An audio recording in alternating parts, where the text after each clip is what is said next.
Educational smile track में आप सभी का बहुत बहुत स्वागत है।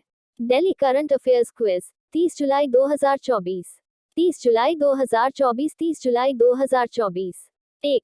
प्रत्येक वर्ष कौन सा दिन अंतर्राष्ट्रीय बाघ दिवस के रूप में मनाया जाता है? ए. 27 जुलाई, बी. 28 जुलाई, सी. 29 जुलाई, डी. 30 जुलाई। उत्तर छुपें। सही उत्तर सी. 29 जुलाई। नोट: अंतर्राष्ट्रीय बाघ दिवस 2010 से 29 जुलाई तक मनाया जाता है। यह अवैध शिकार और आवास विनाश के कारण बाघों के सामने आने वाले लोगों में जागरूकता पैदा करता है। इस दिन की शुरुआत 2010 में रूस के सेंट पीटर्सबर्ग में एक अंतर्राष्ट्रीय शिखर सम्मेलन हुआ था, जिसमें भारत सहित बाघों की महत्वपूर्ण आबादी वाले 13 देशों ने भाग लिया था। शिखर सम्मेलन का उद्देश्य मानव समाज के कारण जंगली बाघों की आबादी को उजागर करना था और 2022 तक जंगली बाघों की संख्या को दोगुना करने के लिए TX2 लक्ष्य की शुरुआत की।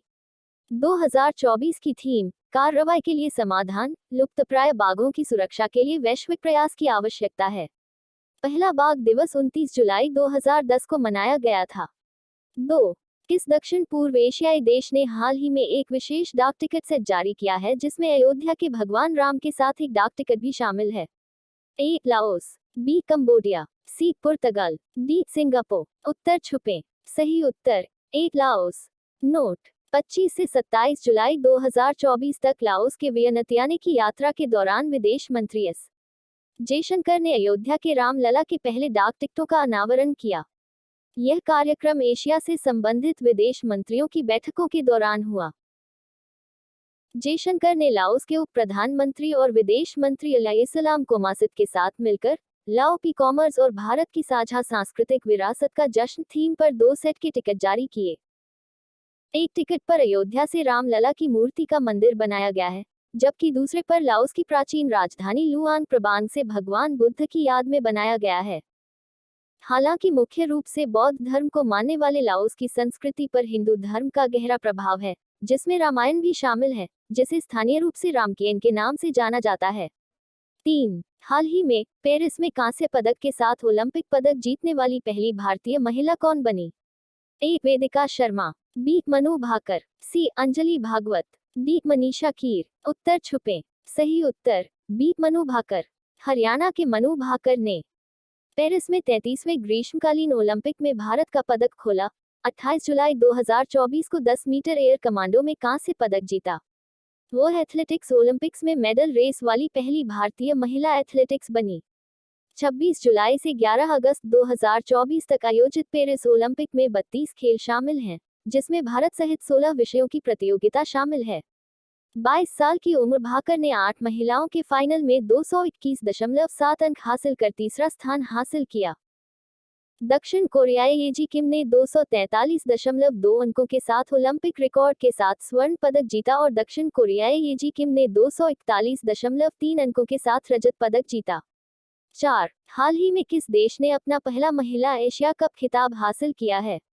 ए. चीन, बी. भारत, सी. श्रीलंका, डी. बांग्लादेश। उत्तर छुपें। सही उत्तर सी. श्रीलंका। नोट: मेजबान श्रीलंकाई महिला क्रिकेट टीम ने गत विजेता भारतीय टीम को हराकर अपना पहला महिला क्रिकेट एशिया कप जीता। 28 एजुकेशनल स्माइल ट्रैक में आप सभी का बहुत बहुत स्वागत है। 5. हाल ही में खबरों में चल रहे हैं अवैध रोग विज्ञान कार्यक्रम डॉक्टरेट एसपी का मुख्य उद्देश्य क्या है? ए. मुफ्त स्वास्थ्य सेवाएं प्रदान करना, बी. विकेंद्रीकृत फिल्म आधारित IT सक्षम रोग निगरानी प्रणाली को मजबूत करना और बनाए रखना, सी. टीकाकरण कार्यक्रम को बढ़ावा देना, डी. दुर्लभ टीकाकरण पर चिकित्सा अनुसंधान करना। उत्तर छुपें। सही उत्तर बी. विकेंद्रीकृत प्लास्टर आधारित IT सक्षम रोग पर्यवेक्षण प्रणाली को मजबूत करना और बनाए रखना। नोट: पिछले वर्ष, जिसमें पंजीकृत रोग पर्यवेक्षण कार्यक्रम डॉक्टरेट एसपी को 1862 रोग प्रकोपों सूचना दी गई थी, केरल में सबसे अधिक संख्या दर्ज की गई थी। नवंबर 2004 में विश्व बैंक की सहायता की शुरुआत एसपी भारत के स्वास्थ्य और परिवार कल्याण मंत्रालय द्वारा एक विकेंद्रीकृत राज्य आधारित कार्यक्रम है। इसके समूह में RRTI के माध्यम से रोग प्रवृत्तियों की निगरानी और प्रकोपों जवाब देना शामिल है। यह कार्यक्रम केंद्र, राज्य और जिला स्तर पर निगरानी को बढ़ावा देता है, डेटा प्रबंधन के लिए आईसीटी का उपयोग करता है और सार्वजनिक स्वास्थ्य गतिविधियों को मजबूत करता है। महामारी आधारित उपकरणों पर साप्ताहिक डेटा संग्रह आलोचकों की पहचान करने में मदद करता है, जिसमें आरआरटी के अनुसार प्रकोपों जांच और नियंत्रण किया जाता है।